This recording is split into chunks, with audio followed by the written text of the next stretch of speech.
I know you hate hot sauce. Well, I mean, I just can't have it. Okay. Like, I don't know. Do you hate feces? Like, do you hate it? Like, is it offending you? No, it's just like if someone made you eat it, you'd be very upset because it would be gross. Anyways, when I was a kid, you know that Just Say No ad campaign from when we were kids that was like, I learned it by watching you, Dad. Who taught you how to do this stuff? You, all right? I learned it by watching you. So I was like that with hot sauce. By the time I was probably 10 years old, Tabasco and crushed red pepper flakes were like, walk in the park for me. Right. And I don't remember how the idea came up, but he was like, I'm going to order this sauce called Dave's Insanity, which is a very famous, one of those like punishing hot sauces. Right. So we drove to the nearest Taco Bell an hour away and drove back and had tacos. And we'd had the bottle shipped, right? So it was like a little crusty on the top.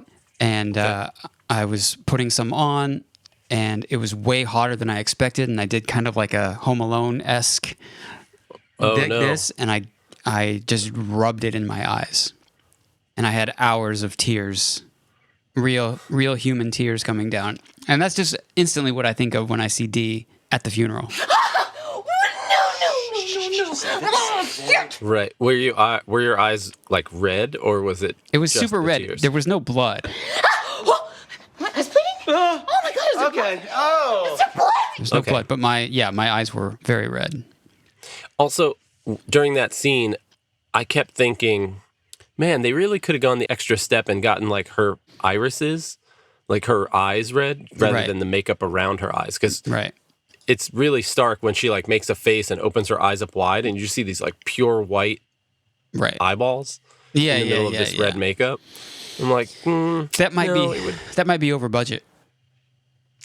I mean, I don't know. I'm more of a character actor, Like I think she could have gotten some hot sauce and just done a dab, Ooh, wow. Really commit to I mean, she's already been injured a few times at this point in the series. So. Right, exactly. She like broke her back for a one-shot bit, which is like funny, but what's a little hot sauce to the eye? Mm-hmm. There's no chance of permanent damage, I assume. They could have just like done the math. That shit would have stung so bad. That's such a funny image of Dennis with the straw and like just how much and how hard he blows directly into her face. Right. I think, does she ask, is it safe? And he's like, Well, it's safe enough. Let's give it a try, huh? Come on, do a beautiful show. It's gonna be awesome.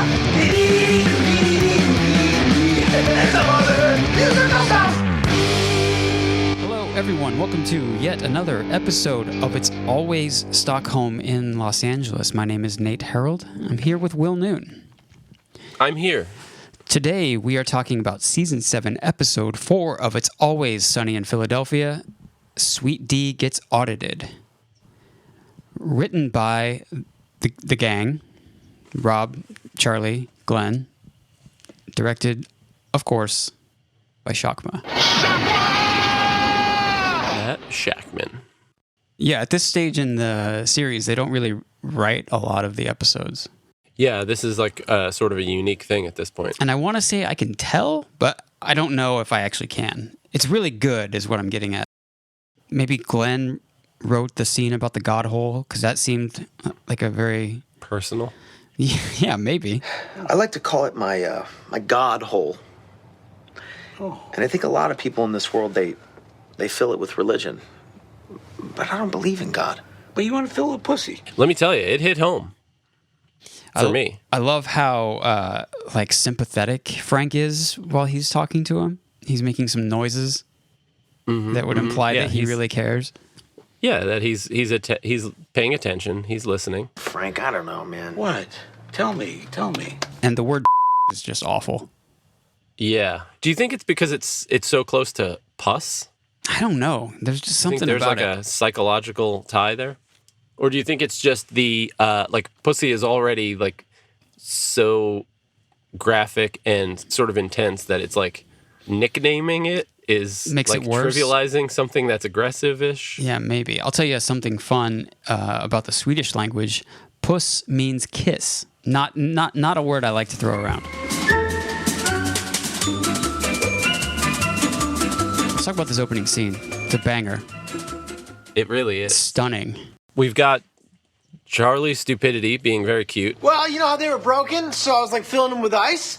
Now the ice machine's broken, so I'm just filling them up with rocks. Yeah, for some reason that reminds me of shitty venues or like baseball stadiums. Or anything in Texas. With Like yeah, any bar in Austin. Yeah, I was actually thinking of Stubbs. Yeah.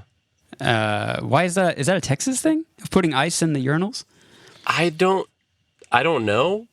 I don't know why. Weird. But That was the exact thought I had, and I was like, "This is Yeah. too niche." But you had the it's exact like- same thought, For some reason, it's those like outdoor venues. right? And I don't know. It's like they have running water, but maybe it's the volume and the trough system where it's like it's not efficient to have somebody push a button or turn a handle to flush, but also it's too big to have like constantly running. So Yeah. they just do the ice method. That also seems inefficient. Like how often do you have to refill that ice? Yeah, I don't know. Seems frequent, but But if you think about if you think about like the texture, rocks is pretty close. yeah, I absolutely understand Charlie's response. And that's one of my favorite things about Charlie is kind of like he uses a certain set of logic. You know? He's often wrong. Yeah, he didn't quite get all the way to the end of this thought. He got the first part.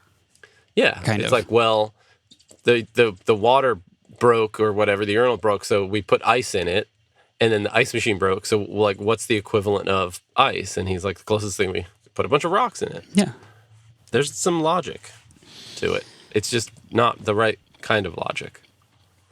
There's a little plot set up with the dripping water onto Dennis, and we learned that Frank has been docking their paychecks so he can maintain Fix the bar, stuff. which seems like that's not something he's actually doing. He's just docking the paychecks. Dude, what the hell? You have been docking our paychecks lately so that you could pay for shit like this around the bar? Why is nothing fixed? Right. They're trying to figure out, wait, where's this money going? Right. It starts, it gets their gears turning. Also, what did it taste like is pretty awesome. Yeah. It seems like it didn't taste very good based on his reaction. So much so that he's not concerned or he's offended by the question. What did it taste like? Who gives a shit what it tasted like, Frank? I'm going to say this is the best AO in the series. Okay, yeah, fair enough. What's up, bitches? It's the intensity of the delivery, and it's also the mechanism upon which it's being delivered. Yeah, this is if you want to talk about grand entrances and reveals, this is pretty awesome. Sweet D rolls in on a sweet-ass Vespa, baby blue, not quite baby blue, it's like a little bit darker, in between baby blue and slate blue, I would say. Yeah, that sounds right. With a color-matched helmet, very chic, very Vespa, very exciting. Also, I don't know if this is just me, but every time something like this happens, I'm constantly trying to figure out if the machine is on and if she's actually riding it. I think so. Or if it's like being pushed or if she's like kind of walking it. In this one, it does seem like it's on and it's, The thing that would tell me that it's on is the way that they're talking when it's running, both in this scene and in the next scene. Right. There's a loudness to it. Well, here's the That seems thing. believable. Yeah, in this scene, it does feel like it's on, but in her hallway when she's dealing with Susan, when she's backing out, the headlight isn't on, but you hear the sound of it running. And typically, scooters and motorcycles have headlights that are always on. Sure. So I don't think that it's on in that scenario. But when she leaves, once she backs out of the hallway, then she like exits stage left. Right. That I'm concerned curious because there's like a jerkiness to the movement, which makes me think maybe she is riding it. The tail light I do think is on. Okay. So at least the key is in the on position or whatever.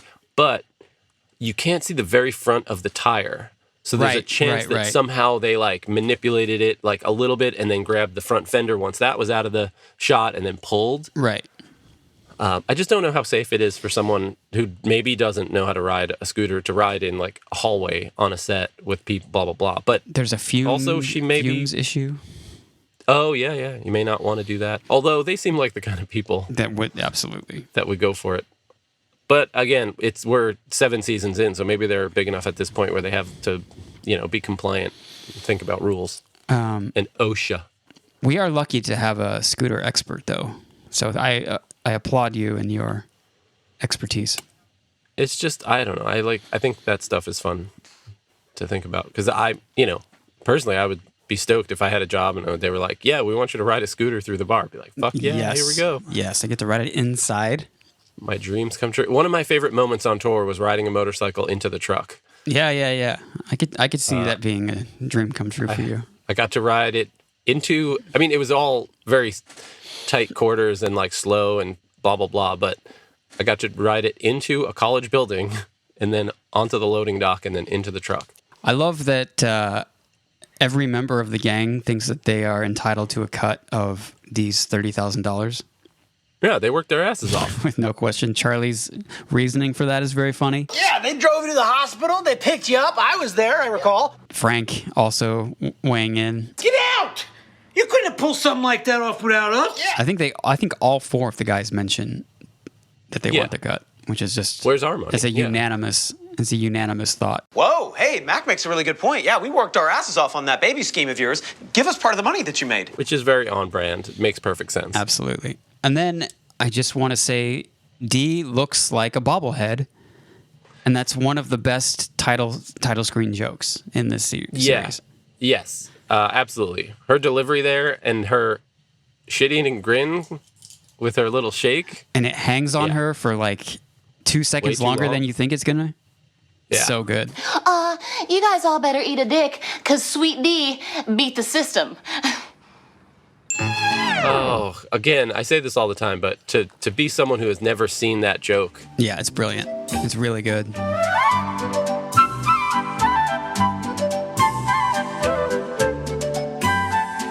Well, let's talk about some alliances here, Will. Okay, yeah, let's do it. Hey, this is an interesting... I feel like I say that every time. This is an interesting... But it is pretty interesting because we end up with essentially Dennis, Frank, Charlie, Mac, Dee, and Barnabas. You think Dee and Barnabas are on the same team? Well, they need to be on the same team if they're going to get out of this audit. I might be slightly distracted because there is a bee in my van or in my truck. The spirit of Barnabas, the concept of Barnabas. Yeah, so I think the interesting thing about this... Oh. I see it. I just saw it. And he's gone. The interesting part is how it changes. Yeah. And that's exactly sort of plot related. It's not just an aside because the gang minus Dee realizes that Frank's doing something shady and they confront him and they want to get to the bottom of it. Then Frank outsmarts them instantly. And then Dennis kind of sees what's going on and realizes he can take advantage of it. And that's when he switches sides. Right. Actually, through that period, Charlie and Frank and Dennis and Mac kind of align. The limes. Very temporarily. Yeah, the limes. I think the lime should be cut a bit thinner. What the hell? Thin lines? People will choke. People will die. Okay, so Charlie, take emotion out of it. Charlie's got a point. One of the cornerstones of Patty's Pub are thick limes. Yeah, don't tell me what to do. I'm going to put my thumb through your eye, you little bitch. The lime split. And then the pickle party comes out. Right. Mac and Charlie find that unity with Dee, I guess. Yeah, I mean, Dee is the puppet master in that scenario, 100%. It doesn't matter. The point is, our 3 votes will always beat your 2. We win, dude. We're the winners, okay? Give me a beer with a pickle in it. But also, it seems like that wouldn't really work out if we were to play this out truly, because I think Frank and Dennis would just void Dee's vote. Of course. Because I don't think she's an owner in the bar, so... Well, Frank and then, by extension, Dennis are more interested in just distracting everyone. Right, that's the number 1 objective. Yeah, that's Frank's original objective, and he plays it well. And then when Dennis gets hip to it, he joins in. And I do like Dennis's argument. People don't trust you, Frank. You're a piece of shit.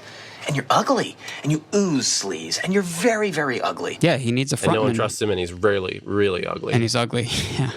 Yeah, that was very reminiscent of America's Next Top model. Patty's Billboard, whatever that episode was called. Patty's Next Top Billboard model. Because Dennis also calls him ugly to his face. That's ridiculous, Frank. You're, ugly. And what? Ugly? Kim Hawthorne as Susan, the IRS lady. Kim Hawthorne. Have you ever seen Greenleaf on the Oprah Network? I can't say that I have. It seems like she is the main character in that show for several years. Good for her. I could see her being like a real, and I don't mean this in a derogatory way. She strikes me as like a soap opera actress. That's the vibe that I got. And I looked through her collected works, and there was a lot of like NCIS, The Good Doctor. Interesting. Are you saying that type of show is like a primetime soap opera? I guess those two thoughts weren't necessarily related, but I do think that they have a lot of commonality in the way that they're acted. Right. I can't put my finger on what it is. There's just a really straight, calm, not overly emotive style of acting that just makes me think of soap operas. I back it. I like the concept of exploring this as a modern day, like, update on the soap opera. But now I'm slightly distracted by a bee who is... It was on the screen again. Yeah, I saw it. Exploring my space. Kim Hawthorne does a great job, I think, as Susan, the IRS auditor. She does. We need a straight man in this episode, and desperately, that's what she is. She is a straight man. I want to talk to you about this dependent that you're claiming, this Barnabas Reynolds. It's cool that the D's all digital. I thought that was really cool. Letters. What is it, 1986? I don't do letters, lady. I'm all digital. I identified with that moment because recently I've been asked what my address was by some friends. One was for a wedding invitation, and the other was for a baby shower invite, and I had to tell them both. Oh, and then just yesterday, my friend wanted to send me a book, and I said no, because I've just moved around so much, and none of my addresses are reliable for mail. So, yeah, there was a little bit of a triggering moment, because I hate mail so much. Well, now you have a line you can use when people want to send you a baby shower invitation. I'm all... What is it, 1986? I don't do letters. I'm all digital, baby. An incredible interaction with Susan and Dee about the license plate, personalized license plate. Your license plate says scamming. No. What do you mean, no? Yes. Scamming with the $sign. Have you ever had a personalized license plate? No. At one point, I did ask if Satoshi was available, but someone already had it. I saw one a couple days ago in my neighborhood that it just said Robin, but not spelled the same. Oh, I think I saw that. You posted a picture of it, maybe? Yeah. Playing Robin music, yeah. So maybe they were going for a Robin Hood or a Batman and Robin? Yeah, personalized plates are just a funny concept. I've never understood the appeal. They're obviously popular.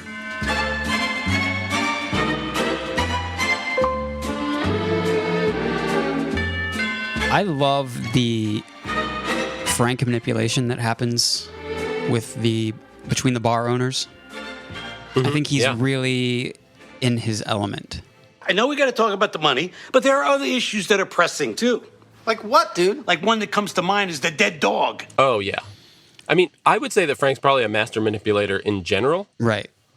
And then Dennis is probably on the level, but Charlie and Mac are just so easy to manipulate. Putty in the hands. Yeah. And then, I guess Dennis has an arrogance thing, so it's probably, a few steps up, but not entirely hard to control him as well. I was excited about this episode, and I completely forgot that this was the Reason Will Prevail episode. Reason will prevail! It's a good slogan. It's delivered with confidence. But yeah, like in general, Frank is just like, he's like jingling keys in the baby's face. You know, they want to know why he's taking money out of their paychecks, and he's like, well, you know, we got to talk about the dead dog. Like, we'll get to it. We'll get to it. He's just so good at it, and he knows that they're going to fall into his trap. Do you think that Mac's dead dog speech, when he has to use reason, sometimes dogs die? Do you think it's referencing that, like, Miss Teen USA or whatever speech? It could be. That entered my mind. I saw all like that whole plot as like a parody of modern day politics. Just like people who maybe don't know that much about what they're talking about on like the House floor, you know? That's what it reminded me of. But yes, it does ring of the and such. Isn't that what she says all the time? Yeah. I'll put it in the clip, but... I believe that our education, like such as in South Africa and the Iraq, everywhere like such as, and... Because he, for some reason, talks about other countries? Yeah, my favorite line in that interaction is... There's also disease in America and abroad. And while he's saying and abroad, he's moving his hands, and Charlie's doing the same thing. He's like mirroring him, But, I mean... I kind of agree with Frank that burying this dog that they have no relationship to is probably a waste of time and resources. 100%. But Dennis, I think, comes up with a great compromise. Yeah, boombox. There's no reason why they can't take a moment out of their day to do it properly, but still throw the dog in the trash. We'll have a candle on site. We'll light it. We'll have a boombox there, and you guys can say a few words. And Dennis being like what would you call him? The negotiator? Yeah, sort of mediator, yeah. Voice of reason-ish. That's wrapped up with such a nice bow when he's saying like... A perfect example of when democracy has failed. And everyone is left scratching their heads. Yeah, I didn't like they have a couple of shots where everybody makes a little bit of a face. Mm-hmm. Yeah, I think they go through like Mac, and then they go to Charlie, and he makes a couple of faces, and even Frank. They're just like confused. It's a little too campy for me.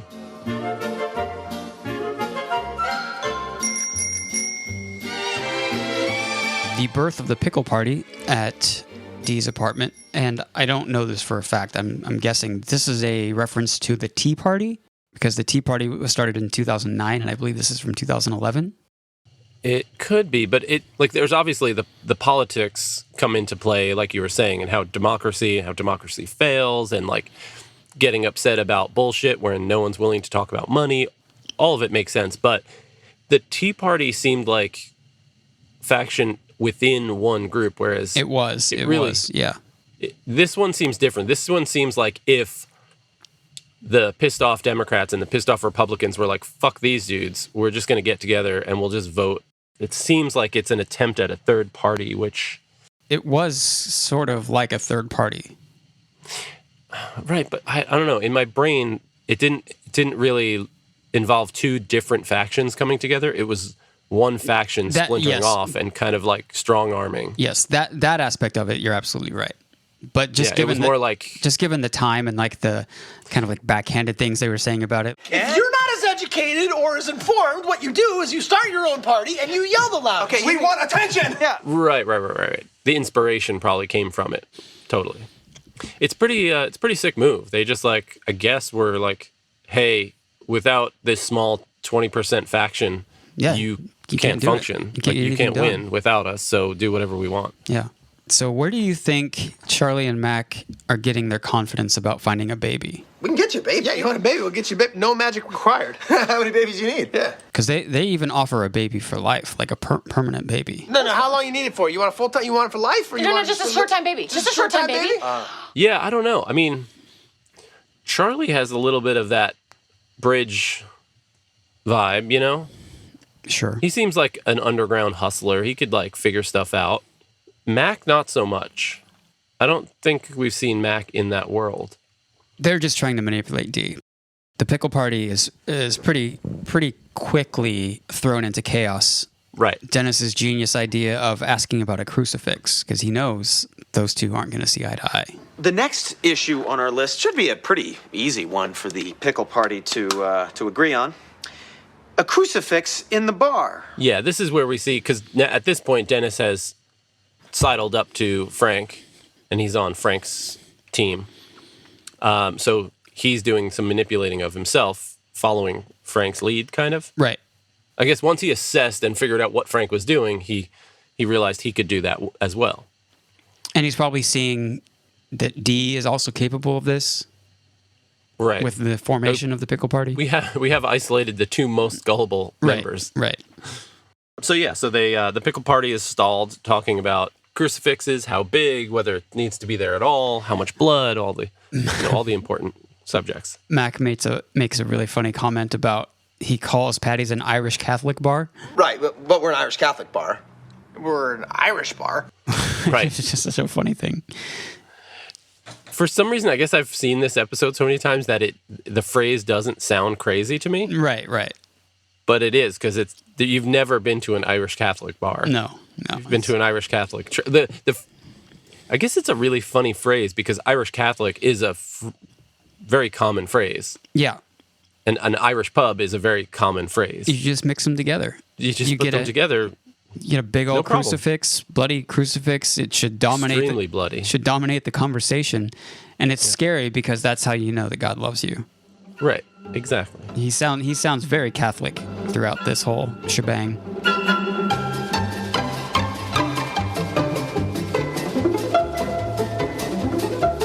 I wrote down in my notes "baby caper," and I don't know where it comes in. But it's a phrase that was used, and I really enjoy it. Do you remember who says it? Better yet, I vote for thick limes. I'll throw myself full force into this little baby caper of yours. Yeah, they come flying in. They waited maybe a little too long because Dee is sweating a little bit at this point. Are you okay? You're sweating profusely. It's just so good and frantic, and you get that classic Always Sunny anxiety going on. She looks like she's on crack maybe a little bit. I just love that they brought what they landed on was bringing 2 crucifixes wrapped in a blanket. And with a tape recorder of a baby crying. Right. So Dee having no context as to what the fuck they're doing. I don't know, that image is hilarious to me. Just like the overhead shot on the bed. Right. I forgot to look closely on this viewing, but is there really any difference? I didn't make note of the differences, but they, in my mind's eye, I can see it, and they look very similar. They're both the same size, they look whatever, but going back to their confidence about the baby acquirement, do you think they actually could or thought they could get a baby, or do you think they were just fucking with Dee? That's a good question. The way that Charlie is presenting his confidence makes me think that he really does think that. Right. Yeah, I don't know. Yeah, for some reason, I think Charlie is capable of doing those weird things. Stealing a baby. I mean, they kind of did steal a baby. Briefly. I mean, or dumpster baby? tried to steal a baby. Oh, there's that one too. I'm thinking of when Dennis is running for office. Oh. And he's trying to take the woman's baby so Dennis can kiss it. Mac is, yeah. At the mall, I guess? Right. Yeah, I just think Charlie's resourceful. Like he has like a network of spies. Right. And he's like constantly, like he's part of the underground. I feel like he could do it. Yeah. This episode is the origin of Wolf Cola. Yes, very important. Which is a fake soda distributor. It was. It was a fake soda distributor until the IRS showed up. Becomes increasingly real throughout the series. Yeah, I don't know. I don't know anything about cooking books, but it seems like it's interesting that Frank is setting up shell corporations to move money around with the bar. Yeah, I think that is interesting because usually you would need to do that. I assume I'm not well versed, but you would just need to do that when you have illegal income. Exactly. And you need to like launder it. Right. And you need to like, or you have income and you want to avoid taxes, so you like have fake. But it doesn't seem like the bar makes any money. I was going to say, what income? But we know Frank has a lot of money. Right. So I guess maybe there's that. Sure. Well, we also know that he's taking money from their paychecks and is not spending it on renovations. Right, but that's got to know. be nothing. Yeah. Approximately nothing dollars a month. Right. So yeah, it must have to do with his like fortunes. Maybe he did something shady and he has it like offshore and he has to bring it in, and to bring it in, he needs to funnel it through the bar and then that's where Out to Wolf Cola, etc. out to Wolf Cola and back again. I love when Dennis is having that heart-to-heart with Frank. I guess you can call it a heart-to-heart. They're having like a oddly emotional conversation that he admits that he wants money and he wants the illusion of power, because if you actually do have power, then you have responsibility. And I know that what's important to you is money and power, but I don't want real power. Because with real power comes real responsibility, and I don't want any of that shit. I just want the money and the illusion of power. And puss. That whole conversation I was feeling. I was communing with Dennis on that one. Yeah. I have a god hole. Yeah, I think we all do. I mean, some people have a god hole, but they've filled it with things. Yeah. I haven't. I don't think I've filled my god hole with anything in a long time.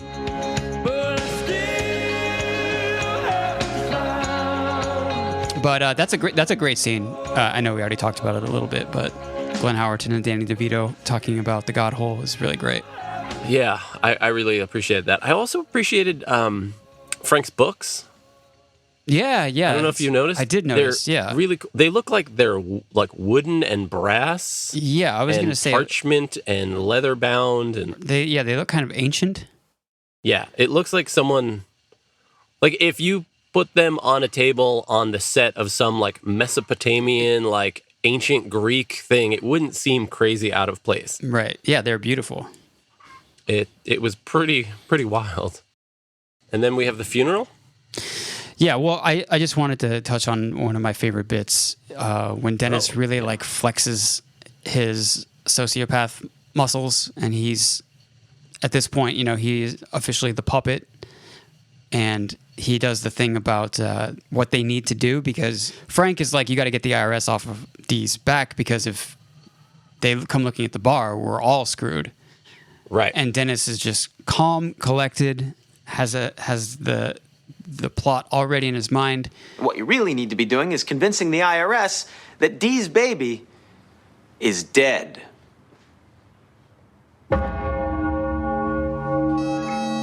Yeah, he does deflect.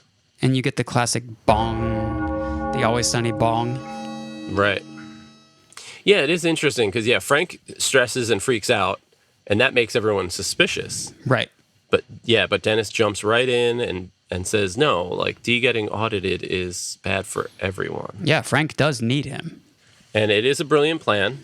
I mean, just get rid of the body, the non-body. Right.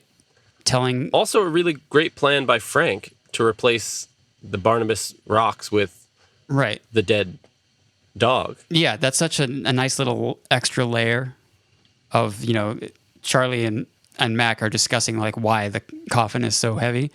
It's really heavy. What did Frank put in there? The urinal rocks. Oh, that would come in handy, huh? Yeah. And this one's really well written because the dead dog seems like a non sequitur. Right. It's like the thin or thick limes. That doesn't come back around. It just seems like another list of like, oh, that's something kind of gross and funny that they could talk about. Exactly. It's like, but it's extreme. Pivotal. And it's very important. Moving forward later on. The audience would think that we've moved on past this. Nope, but this is like the punchline. Exactly. I love all of the speeches are really good. Oh, also the Barnabas Memorial poster, whatever you call that, is identical to the one with Country Mac. Same font, same tint on the photo. But Frank's speech, incorporating Wolf Cola into it, I don't know how they did that, but they made it look like there was an actual Wolf Cola. Not like, I know they in the show they just made it, but like in the world of Always Sunny. They really snapped to and like got something that looked like a real cola can. There's nothing like that to wash away the sorrow. Hear, hear. His delivery of that line is so good. My favorite line, it's like a combination of lines in this episode, is Dennis. Before you could walk, before you could talk, and before you had the chance to get together the proper paperwork. All that paperwork that you need to prove... Oh, thank you so much. Wolf Cola, everyone. It's the right cola for closure. just in case anyone in the audience was curious as to why maybe Barnabas didn't have any paperwork, because it was too soon. We talked about Dee getting the pepper blasted into her eyes. Yep. Dennis is watching from the sidelines, and his line is Sob, you bitch. Yeah, he's got his fist in front of his mouth. There's a great Mac line once him and Charlie have kind of like caught on to the fact that something is amiss. This is what you get when you mess with the pickle party. Pickle party. Prepare for your hearts to turn to stones! Expecting rocks to come out of this. Right. And it's a very bloody dead dog. I like that whole interaction where either Mac or, I think it was Mac, like pulls Charlie aside and says, "Can I talk to you for a minute?" Like their whole about face when they realize, they don't really realize exactly what's going on, but they do realize what's going on. There's a business card with Dennis's name on it. Yeah, I guess they do actually realize what's going on, but their hunch is just vague. Yeah, it's all kind of wrapped up. Frank did a compromise. Pretty smart, actually. He admits that he shouldn't be in control 100%. Yeah. Yeah, he raises his hand when they and then take everything's it to a back vote. to normal, except the whole IRS thing. But I'm assuming that we never hear from them again. And emotion is going to trump reason. Every time. I forgot about this until now, but I had a funny anecdote about this episode. I don't remember exactly how it came up on tour once, but I was with Mike Posner, and he had asked, he was like, "I want to start a show, something I've never seen before," asked for recommendations. And Sonny came up, and I was like, "Yeah, I basically have that whole series memorized. Like, it's one of the best shows." I was like, selling him on it. And one day before a gig, he had his laptop in the dressing room, and he was like, "Hey, I'm going to watch an episode of Sonny. What should I watch?" And I was like, "You can just pick any of them." I'm sure because he bought the whole series. And he picked this episode, and as soon as it started, I was like, "Oh my God, this is as dark as it's going to get." And it's amazing that this was the first one he just randomly landed on. So that was the top of it? He hadn't watched any before that? Nope. And I sat there with God. him watching this episode. Yeah, well, That's a I guess if baptism by you fire. could survive that, then you're in. Yeah, I don't know. I don't know if he stuck with it.